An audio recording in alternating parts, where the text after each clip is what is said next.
우리가 에베소서 5장 18절에서 21절 말씀을 잠시 나누고 기도하겠습니다. 에베소서 5장 18절에서 21절, 신약성경 315페이지입니다. 찾으셨으면 우리 한 목소리로 봉독하겠습니다. 315페이지 18절에서 21절. 술 취하지 말라. 시작. 술 취하지 말라. 이는 방탕한 것이니 오직 성령으로 충만함을 받으라. 아멘. 시와 찬송과 신령한 노래들로 서로 화답하며 너희의 마음으로 주께 노래하며 찬송하며 범사에 우리 주 예수 그리스도의 이름으로 항상 아버지 하나님께 감사하며 그리스도를 경외함으로 피차 복종하라. 아멘. 오늘 말씀의 제목은 범사에 우리 주 예수 그리스도의 이름으로 감사하라, 이런 제목으로 또 감사에 대한 말씀을 나누겠습니다. 에베소서 5장 이 본문은 마지막 때를 살아가는 성도들에게 중요한 근본 지침들을 제시하는 그런 본문입니다. 마지막 때에 너희 이렇게 살아라, 이 말씀인데 그것은 뭐냐? 첫째, 세월을 아끼라는 겁니다. 한번 따라합니다. 세월을 아끼라. 왜냐? 때가 악하기 때문에. 악하고 어두운 힘들이 격동하는 때가 마지막 때입니다. 마지막이라는 것은 악이 창궐한다는 뜻입니다. 그래서 마지막 때란 또 모든 게 끝을 향해 달려가는 때이기 때문에 세월을 아끼라. 얼마 안 남았으니 세월을 아껴라. 시간을 팔아서 사용해서 영혼을 살아, 이런 지혜를 제시하는 거예요. 지금 우리가 살아가는 하루하루 이 시간을 영원한 것으로 바꿔야 한다, 그 말입니다. 둘째, 사도 바울은 너희는 어리석은 자가 되지 말고 지혜로운 자가 되라, 거듭 강조합니다. 따라합니다. 어리석은 자가 아니라 지혜로운 자가 되라. 예, 바보 멍청이 하지 말고 지혜로운 자가 되라. 지혜로운 자는 누구냐? 그 사람은 주의 뜻이 무엇인지를 이해하고 주의 뜻대로 행하는 사람이다라고 대답할 수가 있습니다. 여러분, 지혜라는 것은 세상의 정보와 지식이 아닙니다. AI에 대해서 많이 아는 전문가는 지식이 있는 거예요. 그런데 그건 지혜는 아닙니다.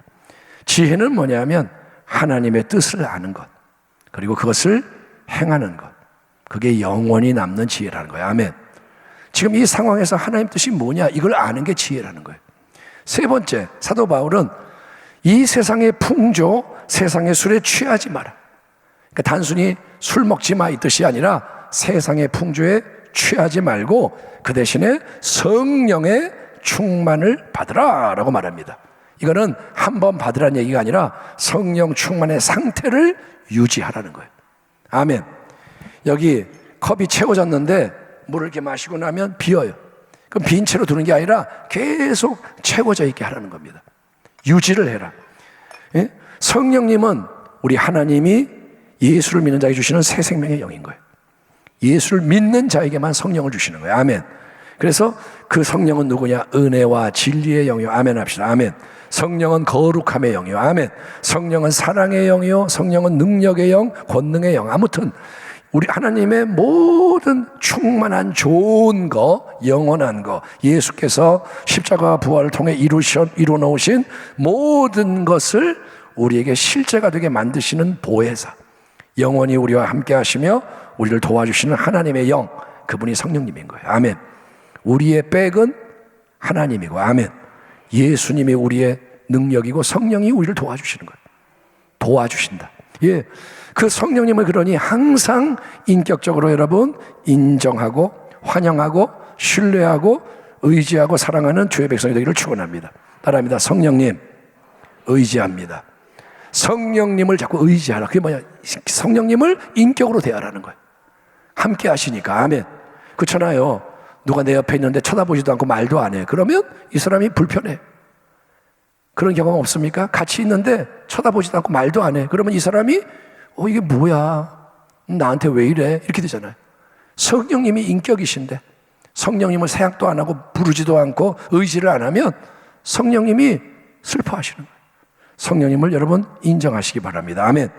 인도를 받아서 살아가는 자가 하나님의 자녀인 거예요. 하나님의 영이 함께해서 계속 인도해 주신 대로 따라가는 게 로마서 8장 말씀하면 하나님의 자녀다. 네 번째, 그렇게 성령의 충만함을 받아 살아가는 사람에게 나타나는 특징이 있습니다.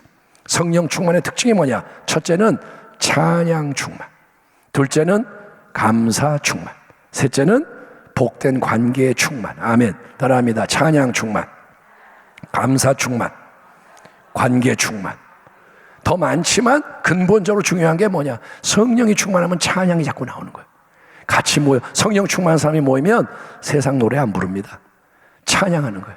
서로 화답하는 거예요. 예수 우리 왕이여 그러면 올소이다 올소이다 호산나, 이렇게 되는 거예요.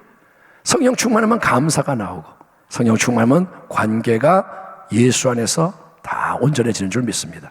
남편과 아내, 부모와 자녀, 형제 자매, 주의 종과 성도 끼리끼리 다 관계가 성령의 조율이 되는 거예요. 그 중에서 우리가 오늘 특별히 주목하고자 하는 부분은 감사 충만의 진리입니다. 20절 말씀, 범사에 우리 주 예수 그리스도의 이름으로 항상 아버지 하나님께 감사하며, 한번 따라합니다. 범사에 항상 감사하라. 따라합니다. 우리 주 예수 그리스도의 이름으로 감사하라. 따라합니다. 하나님 아버지께 감사하라. 이 말씀 속에 성경적인 절대 감사의 모든 요소가 포함이 되어 있는 거예요. 그렇죠? 범사에 감사하라. 또 뭐 우리 주 예수의 이름, 모든 게 들어있는 거예요. 성경이 강조하는 감사는 충만한 참된 믿음에서부터 흘러넘치는 전천후 감사인 거예요. 제가 이번에 추수감사주일에 감사한 게 뭐냐면, 범사에 감사라는 말씀이 왜 이렇게 중요한지를 이제야 깨달았어요. 그 전까지는 그래 감사해야지, 많이 해야 하나님이 기뻐하지, 이렇게만 생각했는데, 그게 아니라 참된 믿음이 결국 감사라는 거예요. 따라합니다. 감사하는 믿음이 참된 믿음이다. 예, 범사가 뭡니까? 범사, 인생의 모든 일. 범사가 뭡니까? 역사의 모든 일. 예? 대한민국에 일어나는 모든 일, 지금 세상에 일어나는 모든 일, 이게 범사인데 거기에 대해 하나님은 감사하라는 거예요. 예? 어떤 일은 오케이, 좋아, 이거는 감사하고, 어떤 일은 나 감사 못해, 이게 아니라 외적인 환경에 따라, 여건에 따라, 아니면 내 기분에 따라, 감정에 따라, 사람들의 반응에 따라 감사가 왔다 갔다 하는 게 아니라, 우리는 그러잖아요. 기분이 좋았다, 나빴다, 감사했다, 말았다. 그게 아니라 항상 감사하는 평생 감사, 절대 감사, 무한 감사. 이게 예수 그리스도의 이름으로 하나님께 올려드려야 하는 천국 백성의 감사라는 거예요. 따라합니다. 나는 하나님의 자녀입니다. 진짜입니까? 그러면 그 새 생명이 역사해야 되는 거예요. 그러면 새 생명은 감사하게 만드는 거예요. 예수 새 생명이 속에서부터 믿음을 통해 역사하는 거예요. 새 생명은 있습니다. 믿으라는 거예요. 믿어야 새 생명이 움직이는 거예요. 그럴 때 사랑도 그렇지만 천국 분위기를 반영하는 감사가 자꾸 열매로 계속 맺혀진다는 것입니다. 감사가 속에서 나와야 돼요. 아멘. 속에서 안 나오면 끊어져요. 이게 속에서 계속 나와야 됩니다. 여러분 모두는 이지선이란 이름을 들어봤을 겁니다. 이지선 교수님, 지금 교수님인데 1978년 5월 24일 생, 유명해지면 생년월일이 다 이렇게 밝혀지는데 1978년이니까 지금 나이가 47, 8 그쯤 되겠죠? 관심이 없으신가 봐요. 근데 어쨌든 그 정도 될 거예요. 그러니까 이 사진 보시면 이지선 이제 교수님을 만나면 이런 얼굴이에요. 지금 많이 이렇게 이제 이쁘게 꾸민 거예요. 저분이 아마 가발일 거예요, 저것도. 모르겠습니다. 죄송합니다. 그건 취소할게요. 어쨌든 잘 모르겠지만 저분의 인생에 대해서 여러분이 이제 아실 거예요. 대학교 다닐 때 이제 모습은 이랬어요. 보세요, 한번. 대학교 이제 뭐 특성하고 교회 다니고 대학생, 굉장히 자기도 꾸미는 거 좋아했고 평범한 아주 예쁜 여대생입니다. 저런 모습. 우리의 가족 중에 하나일 수 있는 거죠. 학교 잘 다니고 이쁘고, 장래가 촉망되고. 그런데 이제 됐습니다. 대학교 4학년이던 2000년, 벌써 그러니까 25년 전입니다. 7월 30일 오빠의 차로 집에 이제 가던 중에 어떤 음주운전자가 사고를 내고 도망가다가 또 사고를 낸 거예요. 7중 충돌 사고. 거기에 그 차에 부딪힌 거예요. 그래서 차에 불이 났습니다. 네? 뒷좌석에 타고 있던 이지선 자매는 몸에 먼저 불이 붙었어요. 불에 붙었어요. 화염 속에서 정신을 잃어버렸어요. 죽는 거예요. 오빠도 불이 붙었는, 오빠도 이제 화상을 입었지만 오빠가 뛰어나와서 동생을 겨우 끄집어냈습니다. 근데 끄집어냈더니 온몸의 절반 이상, 전신의 55%가 3도의 중화상을 입었습니다. 저는 잘 모르지만 3도 화상이면 중화상인 거예요. 그래서 응급실에 싣고 갔더니 생명이 위독하다. 이건 못 살린다. 병원의 진단이 뭐냐? 아이가 치료 못합니다. 그렇게 판정이 떨어진 거예요. 인간이 느끼는 고통 중에서 가장 힘든 것이 화상으로 인한 고통이라고 합니다. 뭐 아기 낳는 고통도 그렇지만 진짜 화상을 입었을 때의 고통은 지옥의 고통, 형언할 수 없는 고통이래요. 화상으로 피부가 좀 징그럽지만 녹아내리는 거예요. 우리 여기 피부에 뭐 조금만 짝 찍혀도 아야 이러잖아요. 에? 아 뜨거, 뭐 뒤어도 아프다 그러는데 피부가 녹아내리는 거예요. 에? 그래서 피부 아래에 있는 단백질이 드러나고 수분이 빠져나고 뼈가 보이고 막 그러는 거예요. 다리가 뼈가 보여요. 흰 뼈가 보이는 거예요. 피부가 녹아서. 이 피부 아래에 피부가 있기 때문에 이게 보호를 받는데 피부가 제거되면 이 단백질이고 수분이 빠져나갈 때 피부가 막 이제는 줄어들어요. 수축이 되는 거예요. 피부가 당겨져서 수축이 돼요. 눈이 안 감기는 겁니다. 눈을 떴는데 눈이 감기질 않아요. 고개를 흔들 수도 없고 매일 반복되는 치료가 뭐냐? 상한 피부를 걷어내는 겁니다. 껍질을 벗기는 거예요. 피부를 걷어내고 소독을 하는 이 작업이 지옥의 고통이래. 피부에 소독하는 게 고통이고 진통제를 맞아도 고통이 줄어들지 않는 그런 고통. 죽음의 공포가 밀려옵니다. 이선 자매, 나 이게 죽는구나 이런 공포가 막 오고 뼈까지 녹았기 때문에 손가락은 절단을 합니다. 엄지를 제외하고는 양손의 손가락 전부 한 마디씩을 다 잘라낸 거예요. 살릴 수가 없기 때문에 7개월간 입원해서 30번이 넘는 수술을 받습니다. 생각해 보세요. 당시에 20대 초반인데 젊은 여대생이 갑자기 이런 상황을 매일 경험하니 얼마나 괴롭겠어요. 이게 뭐냐 이거예요. 인생이. 자신의 심각한 이 몸의 상태를 자기가 알고 주변에 밤마다 사람들이 중환자실에서 사람들이 죽어나갑니다. 옆에 있던 누가 죽어나가요. 실려나가요. 또 그런 걸 보면서 이전 자매가 나 이제 나도 죽는구나. 그렇게 마음을 준비합니다. 나 이제 죽는구나. 죽어야 되는구나. 근데 희망이 없는데 다시 희망을 갖고 일어났던 이유 중에 하나가 엄마가 버팀목이 되어주는 거예요. 그 엄마가 믿음이 좋은 분이거든요. 그래서 엄마가 마음이 찢어지죠. 어찌 안 그러겠습니다. 근데 그 엄마가 절대로 흔들리는 모습을 보여주지 않아요. 엄마가 강하게 믿음으로 딱 서서 얘가 엄마 나 이제 죽어. 그러면 일로 와 밥 먹자. 그러면서 하나님 떠먹이면서 이 밥이 우리 지선이의 피부가 되고 살이 되고 뼈가 되게 해주세요. 그러니까 얘가 먹을 수가 없는데 엄마가 그러는 걸 보면서 어찌 그걸 안 먹을 수 있느냐 받아 먹는 거예요. 자기도. 예? 그렇게 엄마가 흔들리지 않는 모습으로 버팀목같이 돌봐주고 기도해주고 그래서 이지선 자매가 마음을 다잡는 겁니다. 또 평생을 지금까지 함께하고 있는 이 절친들 좋은 친구가 있어야 돼요. 그 친구들이 병원에 자주 찾아와서 이 자매에게 아무 사고가 없었던 것처럼 그냥 대해주는 거예요. 고등학교 시절에는 깔깔깔깔 대고 웃던 이야기하고 그래서 서로 다짐하고 들어오는 거예요. 우리 들어가서 울지 말자.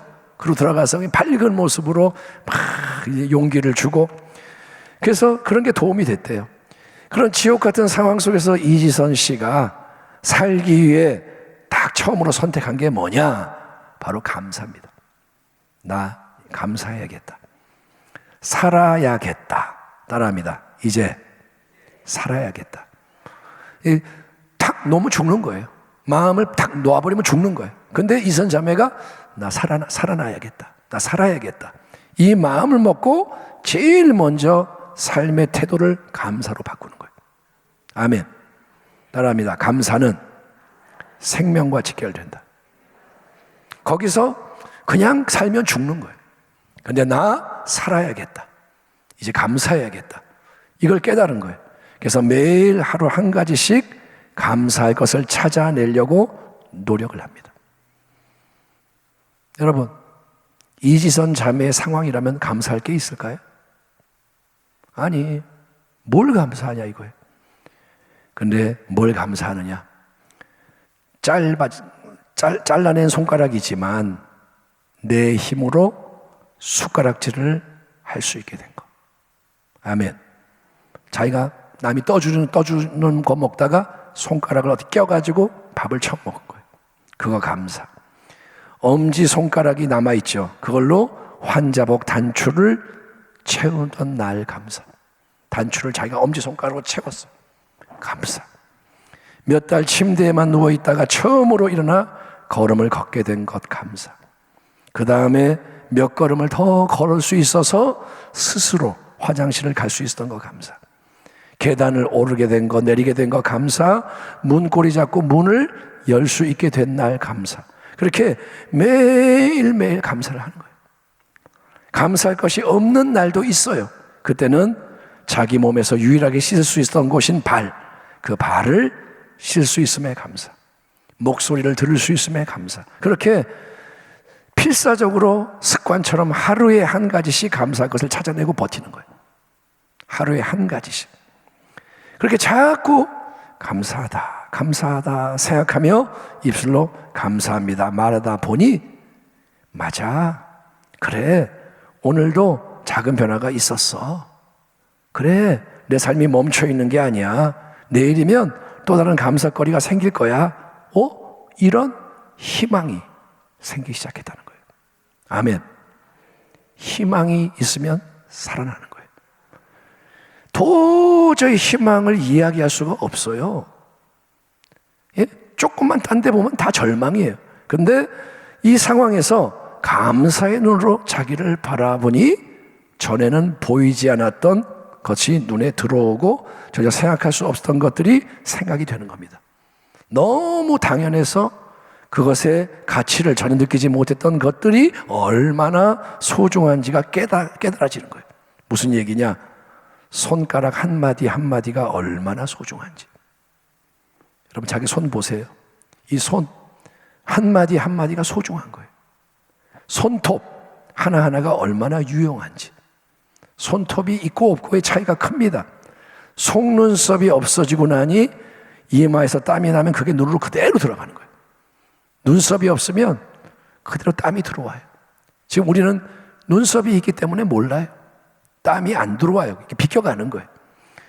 예? 귓바퀴가 작아지니까 머리를 감을 때 물이 귀로 들어간답니다. 이거 다 하나님이 희한하게 만드셔서 머리 감을 때 귀에 물이 안 들어가는 이유가 있어요. 하나님이 이렇게 만드신 거예요. 근데 조금 뭐가 변하면 물이 막 귀로 들어가요. 손마디 사이에 주름이 없어지니까 손가락이 구부러지기조차 힘들다. 이게 구부러지는 것도 다 어떤 원리가 있는데 조금 뭐가 달라지면 안 구부러지는 거예요. 사고 전에 몰랐던 작은 거, 수많은 거 하나하나의 소중함을 깨닫고 매일매일 그렇구나, 감사합니다, 감사합니다 하게 된 거예요. 이렇게 감사하는 가운데 이선 자매는 점점 더 깨어나고 일어나 빛을 발하게 됩니다. 하나님이 그녀와 함께 하시는 거예요. 역사하시는 거예요. 고통의 경험, 남들이 겪지 못한 고통이죠. 그 경험, 죽음의 문턱, 극심한 이 고통, 코앞에 죽음이 보여요. 죽음이 손짓해요. 일로 넘어와. 그럼 죽는 거예요. 그 속에서 희망의 근거를 발견해서 기록한 책이 2003년도에 나온 지선아 사랑해라는 책인데, 이 책으로 많이 이 자매가 알려지게 됩니다. TV 프로그램엔 힐링 캠프에도 나왔었죠. 그래서 많은 사람에게 감동을 선사했고, 이후에 이지선 자매는 자기와 같은 사람들을 돕는 길을 걷기로 결심을 합니다. 내가 이런 일을 당한, 나와 똑같은 일을 당한 사람들을 돕는 자가 되어야겠다.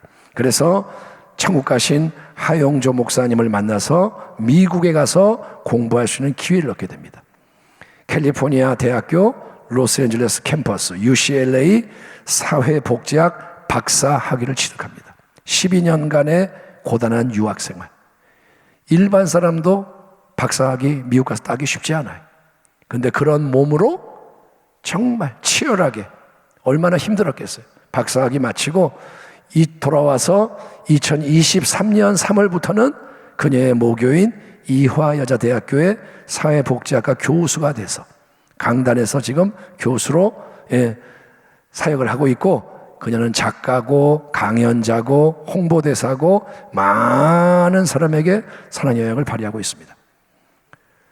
여기서 이야기가 끝날 수도 있지만 제가 조금 더 이야기합니다. 국민일보를 보다 보니 이제 33살이 된 또 다른 여인이 얘기가 나옵니다. 최련아라는 사람의 기사를 봤습니다. 최련아, 중국 지린성 출신의 최 씨, 일남 일녀 중 장녀로 태어났습니다. 저게 어릴 때 모습인 거예요. 또랑또랑한 목소리로 교내 방송부에서 활동하고 아나운서를 꿈꾸던 활발한 아이였습니다. 그런데 이 아이에게 시련이 닥친 게 언제냐? 2003년. 이지선 자매는 2000년이었죠. 그러니까 비슷하네. 초등학교 4학년 때 엄마 도와주려고 부엌에 들어갔다가 갑자기 폭발 사고가 일어나서 몸에 최련아 자매는 95%의 3도 화상을 입은 거예요. 그러니까 이지선 자매가 더 탄 거예요. 이지선 자매는 55%였는데 95% 화상. 의사는 생존 가능성이 5%에 불과하다 진단했고, 함께 이제 치료받던 엄마도 다쳤으니까 사흘 만에 엄마는 돌아가십니다.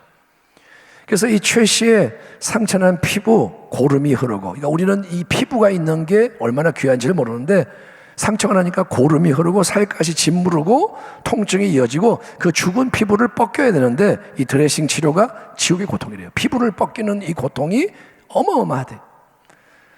그래서 10년 정도 한국과 중국을 오가면서 이 최련아 자매는 40번이 넘는 수술, 치료를 견뎌내야 했습니다.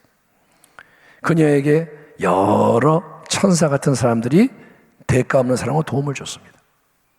그런 사람들이 있어요. 예? 어떤 장로님이 알고 가서 도와주고 뭐 등등. 근데 이제 공부를 해라라고 이제 이 자매에게 권면을 하는 거예요. 이 자매가 초등학교 때 사고가 났으니까 초등학교 그 밖에 학교를 안 간 거예요. 그러니까 공부를 해라. 권면했던 사람이 어떤 장로님이 있었고, 또 누구냐? 인생 멘토가 되어준 사람이 누구냐? 바로 이지선 교수인 거예요. 그녀의 멘토가 되어주는 거예요. 이화여대 영문학과를 이제 자매가 졸업을 했고요. 그 다음에 또 나아가서 이화여대 사회복지학 석사 박사 과정도 마쳤답니다. 자, 한번 사진 보여주세요. 졸업식. 저게 졸업식 때 사진인 거예요. 그리고 다 다른 사진. 저 옆에가 이지선 교수고, 거기에 이제 자기의 이제 그 도움을 받은 최련아 자매 같이 사진을 찍은 거예요. 여러분, 지금 이제 최련아 자매는 포항에 한동대가 있습니다. 또 아시아연합신학대학원에서 학생을 가르치고 있습니다. 선한 영향력을 퍼뜨리고 있는 거예요. 아멘. 많은 인터뷰를 할 때 이지선 교수에게 사람들이 물어본답니다. 저기요, 만약에 할 수 있다면 사고 이전으로 돌아가고 싶지 않아요? 그때 그 사고가 없었으면 좋지 않겠어요? 이렇게 물어본대요. 그러면 이지선 교수의 대답은 아니요. 결코 이전으로 되돌아가고 싶지 않아요. 지금 이대로 충분히 행복합니다. 그게 그녀의 대답이래. 나는 지금 행복합니다. 충분히. 이 행복은 진정한 행복인 거예요. 아멘. 그래서 되돌아가고 싶지 않다는 거예요. 만약에 그때로 돌아가면 이쁘고 건강하고 자기의 길을 가겠죠. 여러 사람과 똑같이. 근데 지금 그녀가 소유한 걸 소유하지는 못해. 바로 참 행복의 뿌리가 뭐냐? 감사라는 겁니다. 이지선 교수는 갑작스러운 일로 힘들어하는 사람들에게 전하고 싶은 메시지가 뭐냐 하겠더니 이렇게 말하는 거예요. 자, 갑작스러운 일로 고통을 당하는 많은 사람들. 뭐라 하냐면, 지금 당장은 상황이 암울하고 절망적일지라도 우리 인생이 결코 비극으로 끝나지만은 않을 것입니다. 동화 같은 엔딩은 아닐지라도 꽤 괜찮은 해피엔딩이 있을 거라는 희망의 힘으로 오늘 하루를 살아가다 보면 분명 그날이 올 것이라는 기대를 가지시길 바랍니다. 그러면서 덧붙이는 말이 뭐냐? 혹시 마음에 의구심이 드는 날이 오면 그때 저를 떠올려 주시길 바랍니다. 저를 생각해 보세요. 제가 사고 났을 때 많은 사람은 저 사람의 인생은 끝났지 무슨 미래가 있겠어 했을 텐데 다 망가진 것 같아도 오늘이 있습니다. 우리 인생이 계획한 대로 흘러가지 않더라도 내 인생이 꽤 괜찮다라는 마음을 가지시길 바랍니다. 응원의 메시지를 전하는 거예요. 이거는 그러니까 일반 사람을 향한 인터뷰니까 이렇게 말한 거지, 쉽게 말하면 뭐냐? 하나님이 함께 하시고 하나님이 아름답게 만드십니다, 그 말이에요. 최련아 씨도 이렇게 말합니다. 돌이켜보면 하나님을 만난 뒤 처음에 하나님을 안 믿었어요. 그런데 이 사고 후에 하나님을 만나게 됐습니다. 하나님을 만난 뒤 하루하루가 새롭고 감사로 가득했어요. 어떤 모습이든 있는 그대로를 사랑하며 사는 것이 하나님의 사랑이라고 믿어요. 타인의 시선이나 상처를 보는 대신 하나님께 시선을 두면 세상이 우리를 바라보는 눈도 달라질 거예요. 매 순간 사랑하고 감사하세요. 그것이 하나님이 주신 삶의 이유이자 축복이니까요. 아멘. 감사의 근본 이유는 나의 환경 상황이 아닙니다. 하나님이 계시고 그분은 절대적으로 선하시고 신실하시다. 이거를 신뢰하기 때문에 감사하는 거예요. 어떤 일도 하나님 때문에 감사하는 거예요. 아멘. 그분의 뜻이 온전히 이루어지는 것을 바라보십시오. 모든 것이 합력하여 선을 이루는 것을 바라보며 모든 것에 감사하는 거예요. 아멘. 왜 이런 일이? 감사합니다. 불행? 아니요. 감사. 계속 그렇게 인도받으며 나아갈 때 아멘. 우리의 남은 생에 헛되지 않고 아름다운 열매가 있을 줄 믿습니다. 주 예수를 힘입어 범사에 항상 감사하는 성령의 사람이 되기를 주의 이름으로 축원합니다. 기도하겠습니다. 하나님 감사합니다.